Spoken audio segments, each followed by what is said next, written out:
ایک صحابی آ گیا، یا رسول اللہ میں تو مارا گیا۔ آپ نے فرمایا کیا ہوا؟ کہا میں روزے کی حالت میں اپنی بیوی سے مل گیا ہوں۔ تو آپ نے فرمایا ٹھیک ہے، ایک غلام آزاد کر دو کفارہ۔ کہنے لگا جی میں غریب بندہ، میں غلام کتوں لواں؟ آپ نے کہا 60 مسکینوں کو کھانا کھلا دے۔ وہ کہنے لگا میں آپ مسکین ہوں، میں کتوں روٹی کھواواں؟ تو آپ نے فرمایا پھر 60 روزے رکھ۔ وہ کہنے لگا ایک روزے چاہے چند چاڑے 60 روزے میں کی کریں؟ تو میرے نبی نے بڑا مزہ لیا اس کی بات کا، بہت ہنسے، کا اچھا بہ جا۔ تھوڑی دیر ہوئی تو ایک آدمی آ گیا، ایک انصاری صاحب، یا رسول اللہ یہ صدقے کی کھجوریں ہیں میں لایا ہوں۔ تو آپ نے فرمایا بھائی وہ کدھر ہو؟ کہا جی بیٹھا ہوں۔ تو آپ نے کہا اے لے جا تے مدینے دے 60 غریب گھراں تقسیم کر دے۔ کہا یا رسول اللہ اللہ کی قسم مدینے میں مجھ سے بڑا غریب کوئی نہیں ہے، آپ مہربانی کرو میرا جرمانہ میرے اتنے ہی حلال کرو۔ اس پر میرے نبی اتنا ہنسے، یہ آخری داڑیں آپ کی نظر آئیں، اتنا ہنسے کہ آخری دانت، ایسا بہت کم ہوا کہ آپ اتنا ہنسے ہو کہ آخری دانت بھی نظر آئے۔ میں یہ نہیں کروں میرا جرمانہ مینوں ہی حلال کرو، میں کہوں دیونا جا کے۔ تو آپ نے اس کا مزہ لے کے اچھا چلو جاؤ تیرے لیے بھی حلال کر دیا، پر یہ اور کسی کے لیے نہیں، صرف تمہارے لیے۔ والصلاة والسلام علی رسولہ الکریم وعلی آلہ وصحبہ اجمعین، اما بعد۔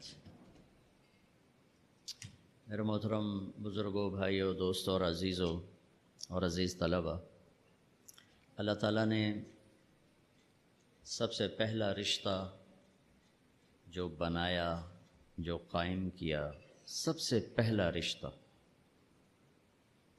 وہ خامند اور بیوی ہے۔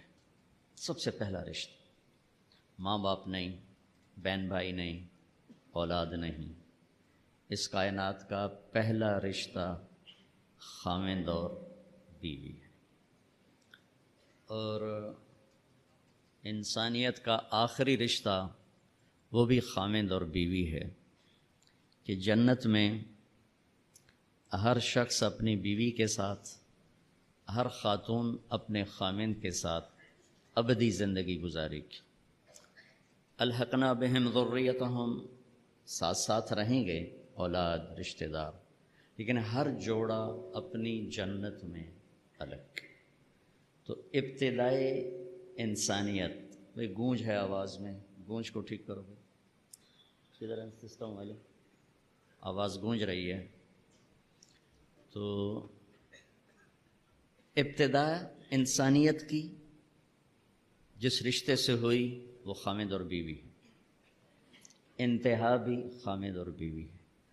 اور دنیا میں بھی اگر اللہ تعالیٰ ہر ایک کو زندگی دے برکت والی لمبی، ماں باپ کی زندگی لمبی ہو جائے تو اولاد کی جب شادیاں ہو جاتی ہیں تو پھر وہی رشتہ باقی ہوتا ہے۔ وہ تنہا ہوتے ہیں، بیٹیاں شوہر کے ساتھ اور بیٹے اپنی بیویوں کے ساتھ، اور ماں باپ پھر وہی خامند اور بیوی، پھر وہی تنہائی کا رشتہ ہوتا ہے۔ کسی رشتے کے لیے اتنی آیات نہیں اتاری گئیں جتنی خامند بیوی کے لیے اتاری گئی، پوری پوری سورت اور سینکڑوں آیات۔ ماں باپ کے لیے چند آیات، کیا ہے وہ، یہ توق میں نہیں پاؤں گا۔ ماں باپ کے لیے چند آیات ہیں، اولاد کے لیے چند آیات، رشتہ داروں کے لیے چند آیات، لیکن خامند اور بیوی کے لیے سینکڑوں آیات۔ پورا پورا مضمون چلتا ہے کہ خامند اور بیوی زندگی کیسے گزاریں گے، ان کی زندگی گزارنے کے آداب کیا ہیں، اصول کیا ہیں۔ دو وجہ سے اس کو زیادہ پھیلایا گیا ہے، ایک اس کی اہمیت، ایک اس کی نزاکت۔ اہمیت یہ ہے کہ یہ بنیاد ہے، یہ اگر ہل گئی تو سارا معاشرہ ہل جائے گا، اس پر سارے معاشرے کی بنیاد ہے۔ یہ دو ایسی اکائیاں ہیں جس سے سارے عدد وجود میں آتے ہیں۔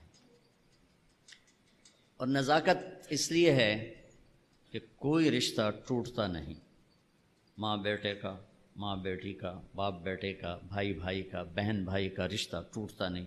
خامند بیوی کا رشتہ ایک بول پہ ٹوٹ جاتا، ایک لفظ ہوتا ہے اور رشتہ ٹوٹ جاتا۔ تو اس لیے اس کو محفوظ رکھنے کے لیے لمبے چوڑے قرآن نے مضامین بیان کی. کسی رشتے کو اللہ نے اپنی نشانی کے طور پہ بیان نہیں کیا. قرآن زمین آسمان کو اللہ کہتا ہے میری نشانی ہے. ان فی خلق السماوات والارض، زمین آسمان، واختلاف اللیل والنہار، دن اور رات، والفلک التی تجری فی البحر بما ينفع الناس، سمندر میں بحری جہاز، وما انزل اللہ من السماء من ماء، آسمان سے پانی، فاحیا بہ الارض بعد موتها، زمین کا سبزہ، وبث فیہا من کل دابہ، اللہ کی مخلوق کا چلنا پھرنا، والسحاب وتصریف الریاح، ہواؤں کا ہیر پھیر، موسموں کا عدلنا بدلنا، والسحاب المسخر بین السماء والارض، زمین آسمان کے درمیان بادل، لآیات لقوم یعقلون، بہت بڑی بڑی نشانیاں ہیں. تو یہ مضمون قرآن میں کئی دفعہ آیا ہے. من آیاتہ وآیۃ لہم اللیل نسلخ منہ النہار فاذا ہم مظلمون. لیکن کسی رشتے کو اللہ نے نہیں کہا کہ میری بہت بڑی نشانی ہے ماں باپ بنائے، میری بہت بڑی نشانی ہے اولاد بنائی، میری بہت بڑی نشانی ہے پوتے پوتیاں نواسے نواسیاں بنائے. اس جگہ نہیں ہے. بہن بھائی بنائے. زمین آسمان کو اپنی نشانی کا بہت بڑی نشانی. اانتم اشد خلقا ام السماء افلا ينظرون الى الابل كيف خلقت والى السماء كيف رفعت والى الجبال كيف نصبت وإلى الأرض كيف سطحت والشمس وضحاها والقمر إذا تلاها والنهار إذا جلاها والليل إذا يغشاها والسماء وما بناها والأرض وما طحاها ونفس وما سواها. یہ سب اللہ اپنی نشانیوں کے طور پر مخلوق کو ذکر کرتا ہے. ایک رشتے کو اللہ کہتا ہے کہ یہ بھی میری بہت بڑی نشانی، اور اس کو بڑی نشانیوں میں لے کر آیا. من آیاتہ ان خلقکم من تراب. کتنی بڑی اللہ کی نشانی ہے کہ ہم نے تمہیں مٹی سے بنایا. واقعی من آیاتہ، ایک آیت چھوڑ رہا ہوں، من آیاتہ خلق السماوات والارض، کتنی بڑی نشانی ہے زمین آسمان بنائے. واختلاف السنتکم والوانکم، کتنی بڑی نشانی ہے رنگ الگ زبانیں الگ. من آیاتہ منامکم باللیل والنہار، میری کتنی بڑی نشانی ہے سلاتا ہوں اٹھاتا ہوں. وابتغاؤکم من فضلہ، رزق کی تلاش میں تمہیں لگاتا ہوں. من آیاتہ یریکم البرق خوفا وطمعا، میری کتنی بڑی نشانی ہے بادل، بجلی، بارش، گرج، چمک، کڑک. من آیاتہ ان تقوم السماء والارض بامرہ، میری کتنی بڑی نشانی ہے کہ زمین آسمان قائم ہیں. یہ جو میں نے آیات پڑھی ہیں اس میں میرا آپ کا ذہن برابر چل رہا ہے کہ ہاں بڑی نشانی، آسمان بڑی نشانی، زمین بڑی نشانی، زبانوں کا مختلف ہونا بڑی نشانی، رنگ روپ کا مختلف ہونا بڑی نشانی، زمین، بادل، بجلی، بارش، کڑک، سب بڑی نشانی. اب میں وہ آیت پڑھنے لگا جو میں نے چھوڑ دی، جو شاید یہ طلبہ علماء کے ذہن بھی اس طرف بہت کم گیا ہو. من آیاتہ ان خلق لکم من انفسکم ازواجا لتسکنوا الیہا وجعل بینکم مودۃ ورحمہ ان فی ذلک لآیات لقوم یتفکرون. میری بہت بڑی نشانی ہے کہ میں نے تمہیں خامد اور بیوی کے رشتے میں جوڑا، اور 3 باتیں بتائیں جو کسی رشتے میں نہیں بتائیں. تمہیں سکون حاصل ہو، محبت ہو، غم خاری ہو، 3 چیزیں اس رشتے میں بتائیں: سکون، محبت، غم خاری. اور اس کے لیے طاقت لفظ استعمال کر، یتفکرون ہے، للعالمین ہے، یسمعون ہے، یعقلون ہے. ان چاروں میں سب سے طاقتور لفظ ہے یتفکرون. تو یتفکرون کو یہاں ذکر کیا کہ موٹی عقل سے اس رشتے کی نزاکت سمجھ میں نہیں آئے گی اور اس کی طاقت سمجھ میں نہیں آئے گی. بہت غور سے سوچو گے تو اس رشتے کی قوت، اس رشتے کا اللہ کی نشانی ہونا تمہارے سامنے کھل کر آئے گا. تو بھائیو، میرے عزیزو، ایک تو میں یہ آپ کے سامنے لانے کی کوشش کی کہ یہ رشتہ بہت اہم ہے، سب سے بڑا رشتہ، سب سے بڑا رشتہ. یہ کمزور پڑ گیا تو معاشرہ ٹوٹ جائے گا، یہ مضبوط ہوا تو معاشرہ مضبوط ہوگا.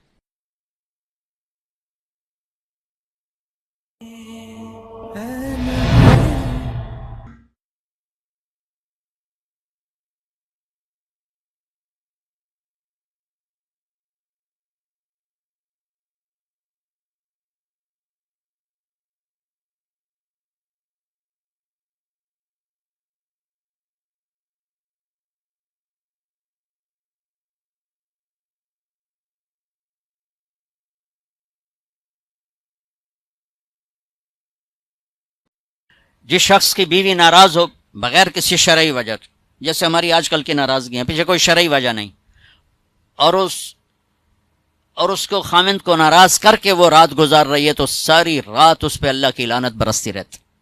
بیلنس کیا دونوں کی. ہاں مرد کو زیادہ ذمہ دار ٹھہرا ہے، اس میں کوئی شک نہیں، کیونکہ کسی کی بیٹی کو لے کے جانا کوئی چھوٹی ذمہ داری نہیں ہے. اور شریف زادیوں کی جہاں ڈولی اترتی وہیں سے ان کے جنازے اٹھتے ہیں، گھٹ گھٹ کے مر جانا ان کی سرشت میں ہوتا ہے. طلاق ہمارے یہاں ایک لعنت ہے کہ گزارا نہیں ہوتا تو بھی کر گزارا، نہیں ہوتا کر گزارا.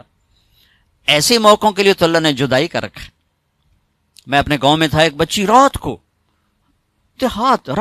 چھوٹا بچہ لے کر وحشت زدہ، ارے کہاں سے آئی ہو؟ کہا جی میں فلاں جگہ، میں نام لیں فلاں جگہ سے آئی ہوں. کیا کرنا ہے؟ کہا جی مجھے میرے خامد سے بچاؤ، مجھے طلاق لے دو. میں نے کہا بیٹی اپنے ماں باپ سے کیا، میرے پاس کیا کرنے آگی؟ کہا جی وہ کہتے ہیں تو نے طلاق لی تو ہم تمہیں قتل کر دیں گے، اور میرا خامد روزانہ مجھے مارتا ہے، آج تک کوئی دن ناغا نہیں، روز مجھے مارتا ہے، اللہ کے واسطے میری جان بچاؤ. کہا بیٹی میں کیا کر سکتا، میرے پاس آنسوؤں کے سوا کچھ بھی نہیں. میں تو یہ دعا کر سکتا ہوں، رو سکتا ہوں، اور میں کچھ نہیں کر سکتا. میں تمہارے خاندانی معاملات میں کیسے دخل دوں؟ ہاں میرا کوئی رشتہ ناتا ہوتا تو پھر میں کوئی دخل دیتا، لیکن میں تمہیں جانتے نہیں تم کون ہو. البتہ میں نے اس نے کہا چلو میرے کسی بھائی سے بات کر. میں نے اس کے بھائی سے تھوڑی سی بات کی، بھائی اپنی بہن کا خیال کرو. آگے میں نے کچھ نہیں کہا. یہ میرے معاشرے کے سلگتے ہوئے مسائل ہیں، یہ دکھتی ہوئی رگیں ہیں، یہ بھڑکتی ہوئی آگ ہے جس نے در و دیوار کو خس و خاشاک بنا دیا ہے کہ ہم زبان کا بولنا جانتے، کاروباری ڈیلنگ جانتے ہیں، بیوی سے کیسے بولنا ہے، بیٹے سے کیسے بولنا ہے. معذرت کے ساتھ آج کل کی اولاد بھی نافرمان ہے، لیکن نافرمان بنانے میں ماں باپ کا بھی بہت بڑا ہاتھ ہے. کہ وہ اولاد کو سمجھتے ہیں جیسے گائے بیل ہے، جدھر باندھ دو جدھر کر دو. ابھی چند دن پہلے وہ ہمارے گھر پہنچ گئی، میرے گھر کو پہنچ کہ وہ ماں باپ شادی کرنا چاہتے ہیں اور میں وہاں نہیں کرنا چاہتی، اور میرا باپ کہتا ہے تم مر جا میرے لیے، بھائی یہیں کروں گا اور کہیں نہیں کروں گا. اس کی عمر اتنی زیادہ ہے، میری عمر یہ ہے، 20-25 سال کا 20 میں فرق ہے. اگر میرا ادھر ہی کرنی ہے، نہیں تو تیری نہیں کرنی، بیٹھی رہو. یہ والدین کا جبر ہے. تو میرے نبی پاک صلی اللہ علیہ وسلم نے ایک خوبصورت طریقہ زندگی سکھایا، گھروں کو آباد کر کے بتایا. وہ طریقہ جو بھی اپنائے گا اس کے گھر میں خوشحالی ہوگی، خوشی ہوگی، خوشی. اور اس کا ایک لفظ ہے، ایک دوسرے کو برداشت کر. یہ آتے ہی بیوی میری غلام بن کے چلے، میں حاکم ہوں، اور بیوی آتے کہ ہونی تھے میری چلے گی، تیری ماں دی نہیں چلے گی، تو سوائے پھر بھڑکتی آگ کے کچھ بھی نہیں ہوگا. رشتوں کو میرے بھائی بہنوں صرف برداشت سے چلایا جاتا ہے. رشتوں پر مسلط ہو کے رشتے آباد نہیں ہوتے. جھکنا پڑتا ہے، سہنا پڑتا ہے، دبنا پڑتا ہے. جو دبنا سیکھے گا اللہ کی قسم اس کی زندگی خوبصورت ہو جائے گی. اس کا شکل صورت سے تعلق نہیں، سونے چاندی زیور سے تعلق نہیں. خوبصورت اخلاق زندگی کو 4 چاند لگا دیتے ہیں. بد اخلاقی زندگی، میرے نبی میں ایک حدیث یاد آ گئی، اجتنبو الدمن الخضراء. تو آپ کے الفاظ تھوڑا مشکل تھے، تو صاحب نے کہا یا رسول اللہ، آپ نے کہا الدمن الخضراء سے بچو. یا رسول اللہ دمن خضراء کیا ہوتا ہے؟ آپ نے کہا المرأة الحسنہ فی المنبت السوء. بد اخلاق خوبصورت عورت سے بچو، اس کے حسن پہ نہ ریچھ جانا ورنہ زندگی تباہ ہو جائے گی. بد اخلاق سے بچو، بد اخلاق سے بچو. آدمی بھوک پر گزارا کر سکتا ہے، کڑوے بول پہ گزارا نہیں کر سکتا. عزت دو ایک دوسرے کو. گھروں کو آباد کرنا، عزت دو.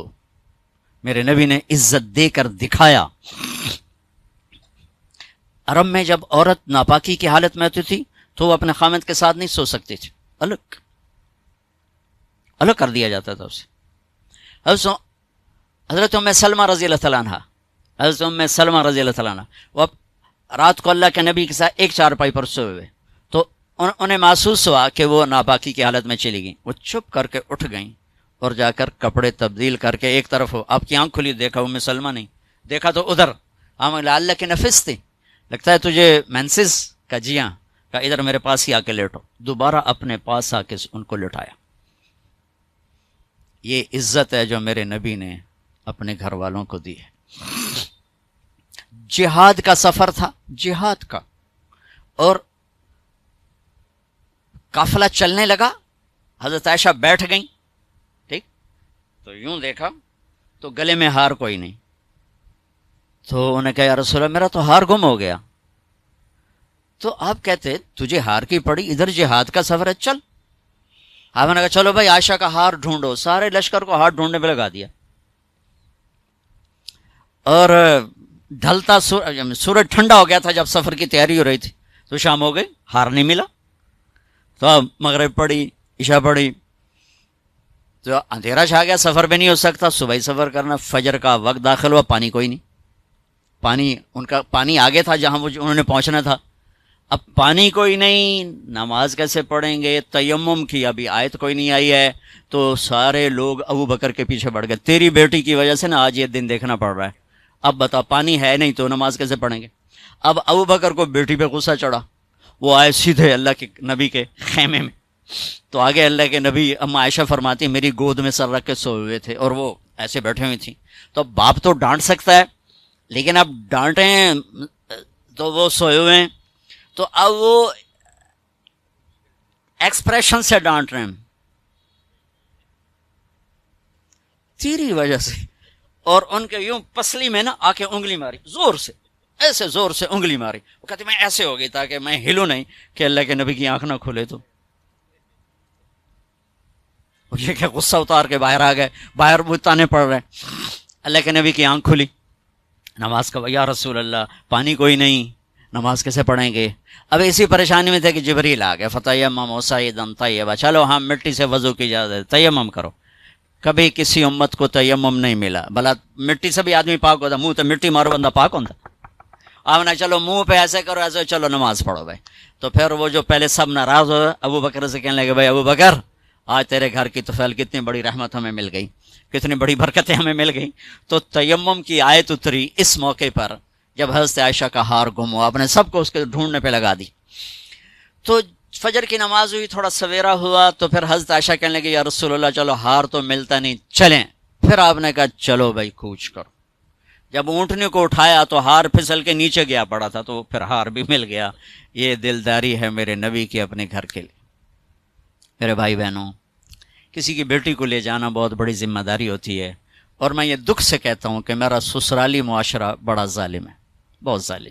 کوئی لاکھوں میں ایک گھر ایسا ملتا ہے جس کو لے جاتے ہیں اس کو عزت دیتے ہیں، ورنہ تانے کے سوا کچھ نہیں ہوتا، نہ ساس کے پاس، نہ سسر کے پاس، نہ خامند کے پاس، نہ خامند کی بہنوں کے پاس، صرف اس کے عیب ہی دیکھے جاتے ہیں۔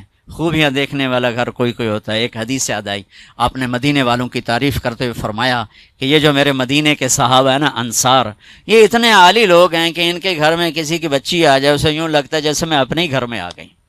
یا اپنے انصار کی تعریف فرماتے ہوئے فرمایا کہ یہ میرے مدینے والے ساتھی ایسے ہیں، ان کے گھر میں کسی کی بچی کی ڈولی اترے اسے یوں لگتا ہے میں اپنے ہی گھر میں ہوں۔